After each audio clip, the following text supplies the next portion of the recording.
This is Milind Jagre, your trainer for Hands-on Beginner's Guide on Big Data and Hadoop 3.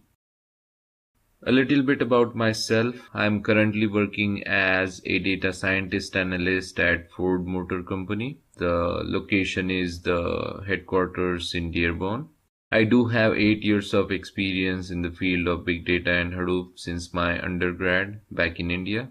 I do possess a couple of certifications. The first one I did in December 2013, that was from Cloudera.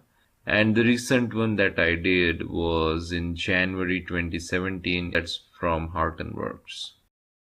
Now let us see what we are going to cover in this course. So this course will walk you through to the basics of Hadoop ecosystem and will enable you to perform the daily activities that are performed by big data developers. This video series is divided into 6 sections.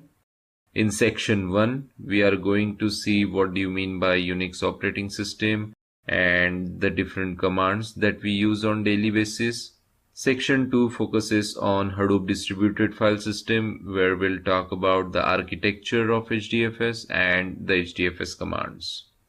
Section 3 talks about Apache Flume, which is used for sending data from a source to the destination, and we will see the use case related to that. Apache Scoop is what we will cover in section 4. Apache Scoop is used for transferring data between RDBMS system and HDFS and vice versa. Once we are done with that, in the section 5 we will see Apache Pig, which provides a scripting language called Pig Latin, and it's an optional language to the MapReduce.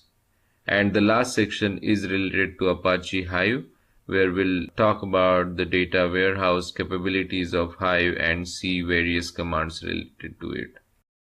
So hope you guys have fun in this course, and there are a lot of things to learn. So thank you so much, and let's get started.